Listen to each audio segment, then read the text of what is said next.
luxurious Ormond Hotel in Daytona Beach, Florida, drew wealthy Northerners with its lavish decor and elegant designs. Cars were scarce in the 1900s, and only the wealthy were able to afford them. The same wealthy people who would vacation at the Ormond Hotel.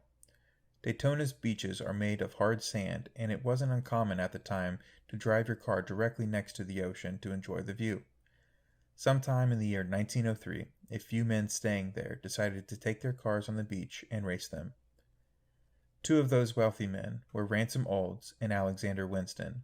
Both men owned motor car companies and saw the potential in racing on the beach. Ransom Olds and his company, Oldsmobile, created cars tailored to racing on the beach. Alexander Winston did the same. Soon the wealthy were racing cars designed to perform, and the sport of racing in Daytona began to take shape.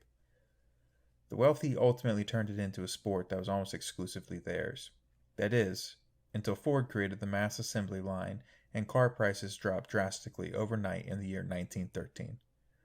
With the middle class now being able to afford cars, the racing game was leveled and every man could try his hand at racing. The beach at Daytona was roughly 500 feet wide and 26 miles long. Almost the entire strip was completely flat. This allowed for great racing, but something else began to catch the attention of the wealthy: speed trials. Speed trials were a way of seeing how fast one's car could go. This created serious competition for both car manufacturers and their drivers. In fact, this became more popular than racing itself. The first car to pass 200 miles per hour in a speed trial happened to be racing on the shores of Daytona. It wasn't until the 1930s when Big Bill France, a racer and promoter, had the idea to create a road track. This led to the shift from sands to asphalt racing. The transition was bumpy, but Big Bill was determined. He created a track using part beach and part asphalt and called it the Daytona Beach Road Course.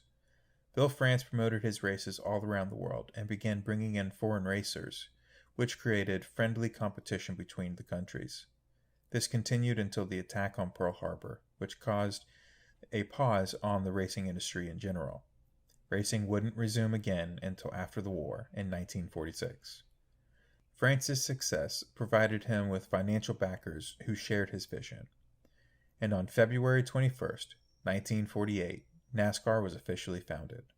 It was a smashing success and led to multiple new speedways being created, including Daytona International Speedway in 1959.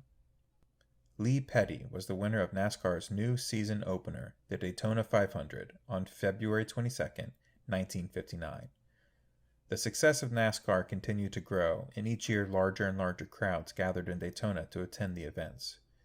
In 1979, the first ever start-to-finish television coverage of a race happened at the Daytona 500. This expanded the audience of NASCAR, allowing for millions of new viewers. Bill France stepped down and his son Bill France Jr. was appointed president of NASCAR in 1973. While he was president, he turned the once pastime for the wealthy into a billion-dollar industry. Every year, tens of thousands of people attend the Daytona 500.